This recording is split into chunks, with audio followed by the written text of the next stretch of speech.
Welcome to Wallazon Wire. Today we're talking about a statement by Woo Kah Leong, the National Youth Chief of the Democratic Action Party Youth Wing. His recent remarks have certainly sparked a considerable amount of discussion in the political landscape here in Malaysia. Indeed. It's a very direct message, isn't it? Yeah. And quite pointed, focusing squarely on the Malaysian Chinese Association.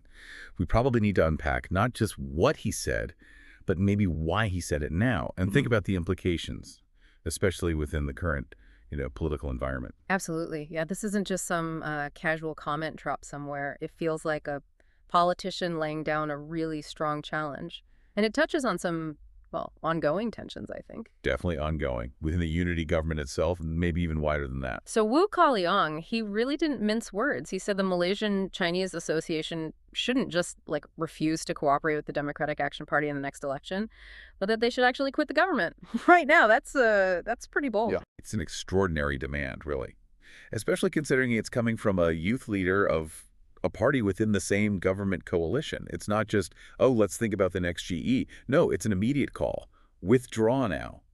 It suggests a pretty fundamental disagreement, wouldn't you say, about the Malaysian Chinese Association's role, its position, even while being part of the ruling setup. Yeah. And the directness is striking, almost a take it or leave it kind of thing. Exactly. It feels like it's designed to force them, the Malaysian Chinese Association, to really look at where they stand, their commitment maybe. And then he went even further, making that comparison, suggesting the Malaysian Chinese Association is, quote, not even as good as the Malaysian Indian Congress. That's quite something to say publicly about, well, a supposed ally. And you have to ask why that specific comparison was the point he's making there. Well, Woo Kah Leong mentioned that the Malaysian Indian Congress, they were apparently upfront about their talks with Perikatan Nasional, the opposition. But he claimed the Malaysian Chinese Association still hasn't admitted signing those statutory declarations, the SDs, supporting Perikatan Nasional back when we had the hung parliament. Ah, right. The SDs after the last election, those were crucial for forming the government. Exactly. So the implication is this perceived lack of transparency from the Malaysian Chinese Association compared to the Malaysian Indian Congress. Yeah. For you, does that kind of thing, that perceived difference in being upfront, does it affect how you view political parties generally? It does highlight how trust, public disclosure can be so critical. It definitely plays a role in perception, yeah. So, okay, beyond the current government stuff, Woo Kah Leong also talked about their election performance. He mentioned the Hulu Kelang by-election, said the Malaysian Chinese Association basically skipped it, sat it out, Right. and the unity government candidate won anyway. Which is a very tactical point to make, isn't it? It's subtle questioning. If a partner's absence makes no difference to the result, it implicitly asks, well, how relevant are you electorally? It's like saying, look, your participation or lack of it didn't change a thing here. Kind of diminishes their perceived contribution. And then he flips it, contrasting that with the Sungai Bakap by-election, where apparently the Malaysian Chinese Association was very active, campaigned hard, but he described the results there as obvious or plain to see. Yeah, that phrase, results are obvious, it's pretty loaded in this context. It strongly implies that even with their active help, the outcome for the unity government wasn't good, maybe even worse because they were involved.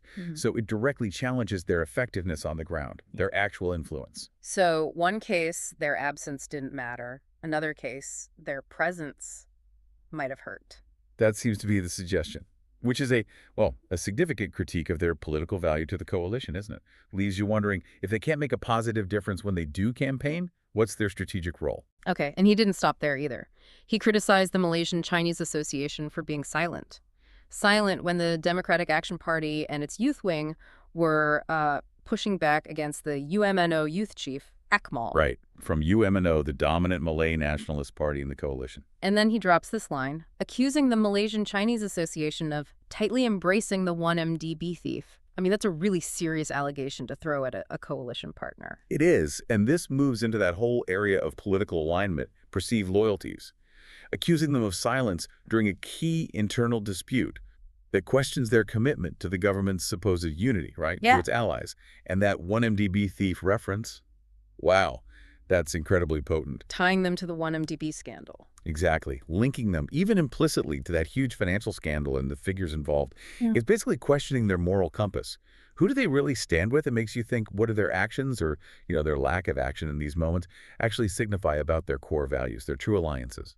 Then came the suggestions, pretty blunt ones, almost daring them. He said things like, if you want to leave, just leave. Or if you want to dissolve, just dissolve. Or even, if you want to embrace Hadiah Wong, then go ahead. Hadiah Wong, leader of PAS, the Islamist party in the opposition. These aren't really suggestions, are they? They're provocations, challenges, designed to force the Malaysian Chinese Association to draw a line. Where do you stand? What's your purpose? Listing those stark choices: leave, dissolve, join the opposition. Effectively, he's demanding clarity. Define yourselves, or, well, Or face being seen as irrelevant. pretty much. The Hadi Wong mention is particularly sharp, right? Suggesting their position is so unclear they might as well align with someone ideologically miles away. It just puts immense pressure on them to decide their path in this, let's face it, very complex Malaysian political setup. And then came that very specific warning. Almost cynical advice, you could say. It's close to home for many, I imagine. He said the Malaysian Chinese Association could just sing karaoke in their villas and not touch political affairs. Because, and this is the kicker, otherwise allocation issues will turn 30,000 into 3,000. Yes, that line. That one is highly significant, particularly in the Malaysian context.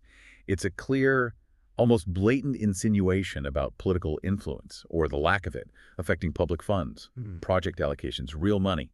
30,000 ringgit turning into 3,000 ringgit. That's stark. It's not just a metaphor, is it? It's a direct warning about potential cuts, maybe mismanagement, or just drastically reduced resources for groups without real political pull. It suggests that the Malaysian Chinese Association's current standing might be hurting its ability to get proper funding for the communities it claims to represent. Impacting people directly. Absolutely. It encourages you, the listener, to think critically about the real-world financial consequences when a party's influence within a coalition weakens. How does it affect their ability to actually deliver? Yeah, it really underscores that practical side of politics, the, dare I say, transactional element, that direct link between influence and tangible benefits or the lack of them. It's not just ideology, it's about ringgit and sen affecting communities. Makes that warning very potent. Definitely.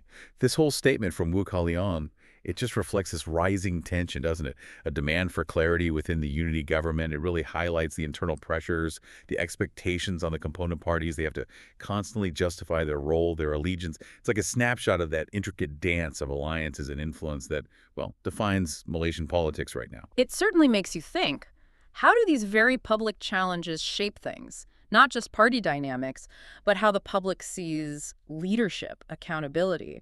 What do you think this kind of, well, unvarnished political commentary means for the future of coalition politics here, especially for trust and cohesion within the government itself?